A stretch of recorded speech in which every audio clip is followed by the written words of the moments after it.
How's it going, everybody? Eddie Hates Anime here, and I have not done an anime review on this channel for a fat minute. For a guy whose channel is about anime, I never really review anime. I just kind of talk about it miscellaneously with random handpicked topics, but never fully focus on a series. So I said, let's change that. Now what would be the perfect anime to do a review about? Oh, I got it. What is the most disturbing anime movie ever? Interesting. Whoa, banned anime movie? Let's choose that one, because that should be fun. Shoujo Tsubaki, also known as Midori, is an anime film directed by Hiroshi Haruda that was released in 1992. And it was officially banned in Japan along with other countries. It's notorious for being a pretty grotesque film, one of the most disturbing out there, definitely one of the worst that I've seen. I first watched it a few months ago, but I needed to rewatch it today to make the video. And I just thought it'd be an interesting anime to talk about. I doubt a lot of you guys have seen it, as I don't think my community has the most niche anime watchers. It's pretty normal, I would say. It is based off of a manga, but I'll go a bit in depth later about why I think if you're gonna experience this series, the anime film is your best bet. It's only about 48 minutes. But for now, let's talk about the movie itself. I don't like doing full summaries of an anime or manga, movie, whatever it is, but it is pretty short, and this is just for those of you who are not going to watch the movie, as I assume with something this grotesque, not many people are going to go out of their way to experience it. And after I talk about the story, I'm going to tell you guys a bit about the guy who made this film and his experience making it, because it is kind of a banger story. Here's a small little teaser. He animated it all himself. All 48 minutes, just him. Now you see why that part of the video is going to be a banger. Let's just get into it though. Subscribe if you're new, and if you want to skip past different sections of the video, I will make sure to make it so you can do so and see the timestamps of chapters. I'm going to give you guys a summary of the story, and a lot of it will be spoilers, but I'll give you guys the short, non-spoiler introduction first, and then let you know when spoilers are coming. It also does get pretty gross, so per recommendation, if you're not into that type of stuff, just leave now. I'm fine with it. I don't need the views that bad. Just don't want y'all to be feeling all gross and icky, you know? I first watched this movie on a whim at like 4 a.m. after planning to watch it for a while.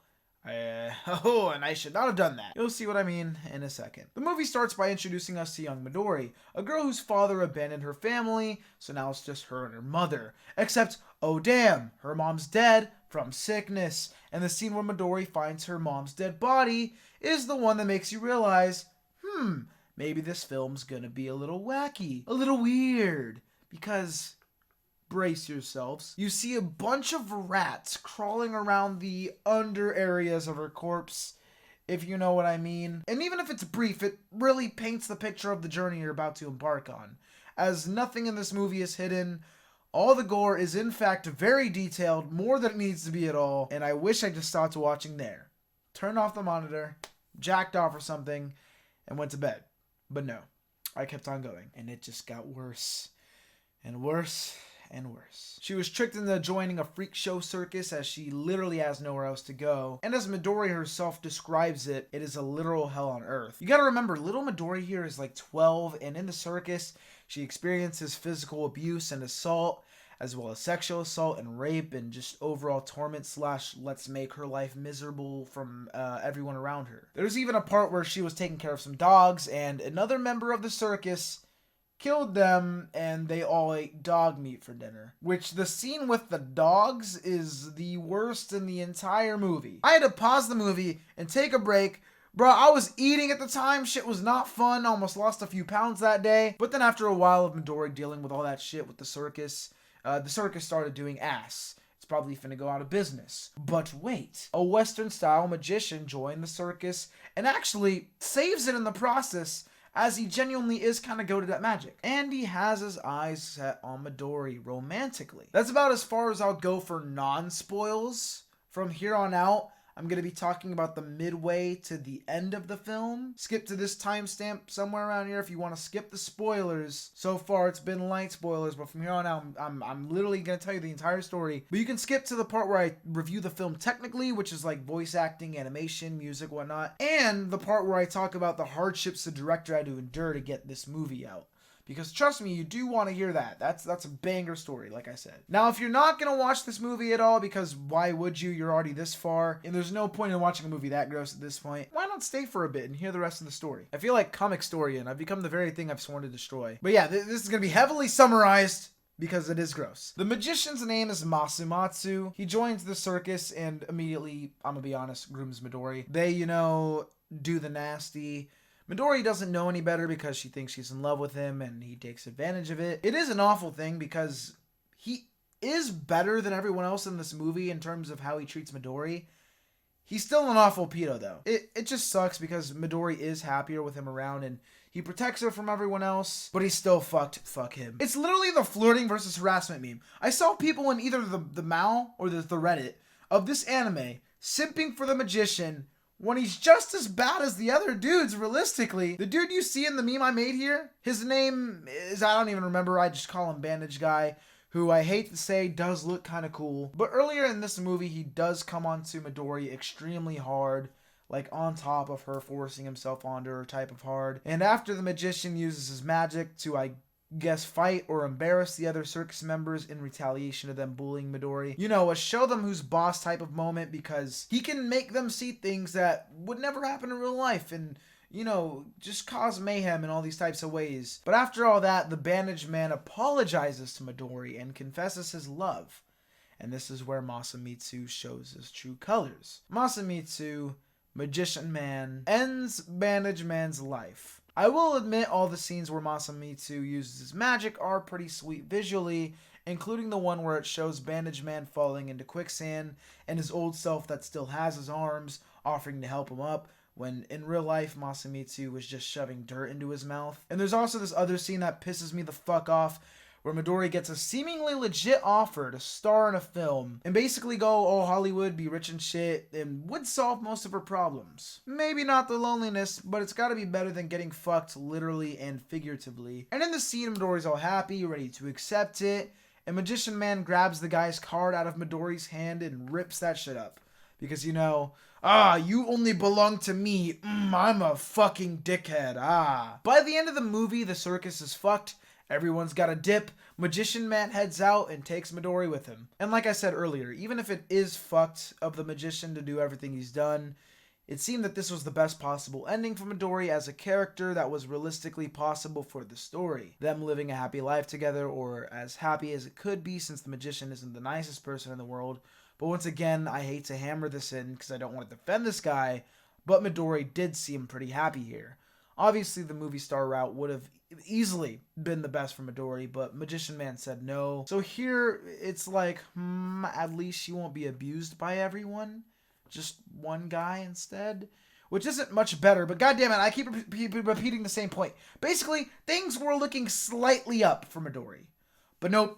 Midori can't have any semblance of happiness in her life. Magician Man gets murdered quite literally out of nowhere. The movie ends with Midori truly having no one and finding herself in this fever dream end of Evangelion type sequence where everyone she knows is laughing at her and Midori starts trying to kill them. Shit was very crazy. The very end is Midori surrounded by blankness. That's the best way to describe it. I'm showing a picture here. And she's crying. Which her crying voice is one of those. Like how I regard Shinji's scream to be one of the top anime screams in terms of it punching you in the gut with uncomfortable emotions. Midori's crying is that, but in another direction of, oh man. The ending song of this movie reveals Midori's fate, that she hung herself. And yeah, that's Shoujo Tsubaki, otherwise known as Midori. When I first finished watching this, I just laid in bed for hours before finally falling asleep with tears in my eyes, because what the fuck did I just watch? And then I had to rewatch it today, because I finally was able to forget it, thank God, but I had to make the video still, so I needed to know.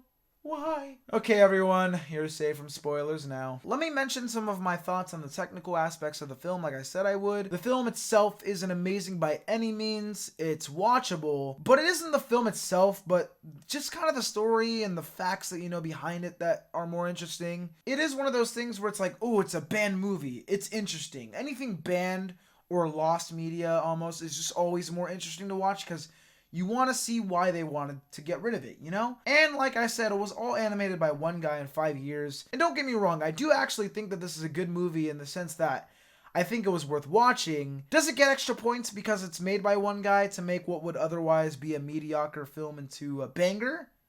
Low key. Yes, it goes from a 2 out of 10 to a 5 out of 10. Normally, I would never give extra freebie points like this, but come on, man. He deserves it, bro. He spent that much money, so I'm going to give him some pay-to-win rating points. The music in this movie is extremely good, and it fits the scenes well. Voice acting is actually really good as well, especially Midori. The animation had a lot of pauses and weird mouth moving and just characters moving with a static background, but it is understandable. The good thing about it all being Harada's animation, though, is that all of it has his personality. It would obviously not be the same way if a team did it. It would be more perfect. But there's lots of times in even newer animation where you can just sense the personality or just the wit or, just feel who made it. Be like, ooh, that's their shot. Ooh. I forgot to mention there's also a live action version of Midori, but I'm probably never going to check that out. For obvious reasons, I let my morbid curiosity get the best of me a lot. This is not going to be the case of that. I've learned my lesson. Let's move on and get into the director of Midori, Harada Hiroshi, and how he made this happen. We had a man and a dream. The dream to adapt an 8 manga chapter called Midori into a full-on anime film. And as he approaches different studios, it is quickly made clear to him that nobody wants to make that shit. And rightfully so. So does Hiroshi give up, pack his bags, and call it a day? Because it's not like this is the end for him. His resume includes animating for a good handful of series, one of those being Doraemon. This movie not being made would not be the end of him. There would still have been lots of work out there for him. I mean, he worked on the Kirby anime. So what does he do? He pulled a Thanos. He actually gave us the real-life version of this line. The fine, I'll do it myself meme. Well, at least he had some sponsors to make it worth his time, right? Get a little bit of bread, a little bit of money. Wrong. Not a singular sponsor backed up this man due to how gory and fucked up the contents of this film were to be. So our man's used his entire life savings and retirement fund to complete his passion project. Who needs to retire anyways when you can just keep on making banger films like this, am I right? Yeah. Even making the movie, there were signs that maybe this wasn't the best idea. Bro finishes his movie, a job well done. It airs at different select film festivals for a couple years until it's banned. Well, it wasn't exactly banned. It was mainly the unedited version that was banned. Let me explain. In 1994, the Japan Film Censor Board saw this film and were like, nah bro, ain't no fucking way. And they edited it down with 26 cuts or alterations in total. So for 12 years, from 1994 to 2006, it was only to be viewed in its heavily edited and censored state at festivals and theaters. Also, home release was a no-go. At that point, if you're not in Japan, you may as well have considered Midori a lost anime film. I would definitely say so, especially as the internet wasn't how it is now, where you can basically pirate any anime or watch any series or whatever, even if you're not really supposed to. You could still get your hands on it these days. Now, where I say the original is banned, I do have proof to back my claims. In 1999, the film somehow managed to get a screening in Spain. Someone must have brought a copy of the film there before 1994 and just kept it and flexed to their other film buddies that they had a lost film or something. They showed it to the audience, but when the tapes came back to Japan, they were swiftly seized and obliterated by Japanese customs, and the movie was banned from domestic imports and screenings in Japan. This type of thing lasted until 2006, when a French company obtained the rights for the film on DVD in its original form. For the first time in 12 years, people could see the horrors that I had to watch and then rewatch earlier today for this video. Funny enough, the original tapes sent to France were also confiscated at their airport, but in the end, the film did pop up in Asia and Europe, but not the United States, because, that's bad. You guys gotta remember, Midori, an animated film that is not real, is bad. But according to the US, and not me, let me make that very clear, a movie like Cuties is good and should be allowed to be watched by everyone. Interesting. Haha. That's a little weird. But yeah, at this point in time in 2022, it seems like the original version is ready and available for anybody who wants to watch it. Or is it? Now, I can't say whether this next part is 1,000,000% truth or just a rumor. I haven't looked enough into it, to be honest. but apparently certain scenes were destroyed during the process of making Midori. Like, apparently, motherfuckers actually went into Haruda's house, stole the footage, and destroyed it, leading to some scenes being replaced or shortened, which could explain a few of the pacing issues, but I don't know how much could have been lost considering the anime does adapt pretty much all of the manga. And I did want to bring that up. I do think the anime is a lot better than the manga. The anime only enhances what's in the manga while, like I said, adapting pretty much all of it. The manga only has a few small scenes, like half a page worth, that don't add much to the story. So also, like I was saying, I can't see what those lost scenes could have been if there was more than just a couple of small lost bits. I heard little whisperings that maybe it was advertisement clips that were lost, but I don't know. But yeah, overall, if you're interested in Midori and are like, the manga should be faster, don't let in to the temptation. Check out the anime. If anything, do it for the music, Midori's horrifying screams, and Haruda's personal animation touches, which you can't find in the manga. Also, for more little fun facts, I do recommend you guys watch the director interview of Haruda on YouTube. It's about 20 minutes long, and he talks about adapting the manga as well as some of the other facts I brought up, as well as some that I didn't. One of them, for example, was that he revealed when talking to the original manga author of Shoujo Tsubaki, Midori, it was revealed to him that some of the manga's events were based on fact. But yeah, the interview is pretty good, not gonna lie. Now, the Hiroshi Haruda Lost Media rabbit hole doesn't end there. He does have another anime he made called Limitless Paradise that does officially exist. It's just that no one can see it. Haruda has the only copy. He does want people to see it. Now, the only issue here is that he can't make a copy without damaging the original, since it's recorded in 8mm.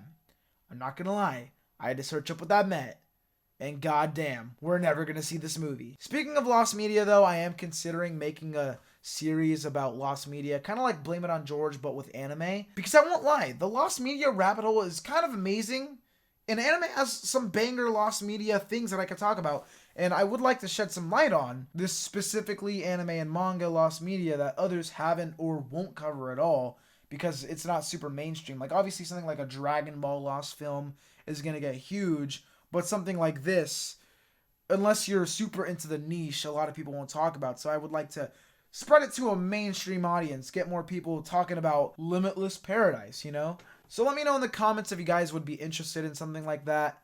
And that's really all I got for this video. It may have seemed kind of rushed, but I don't know, bro. I'm tired. I don't know. This was a lot. I spent the last day nonstop watching Midori and scripting this, and I just want to get this movie out of my head for a while. A long while. That could be... I noticed myself kind of speeding through the script. I think I just subconsciously want to be done talking about this fucking movie, because this script is long as shit, but I read it way faster than I thought I would. I'm just tired, I think. I don't know, bro. I don't know. So, yeah, my bad if the video kind of sucked. I don't know, bro. The delivery wasn't as point as normal, but, you know, I tried my best. Have you seen Midori yet? If you have, what did you think? Was it surprisingly good? Was it mid as fuck? You tell me. Let me know. And if you haven't, don't. Please. I beg of you. Once again, subscribe, like, and comment. Or I don't know, I got nothing. No snarky remarks, I'm too tired. This video literally comes out in a few hours! I gotta edit this bitch! Bye, guys.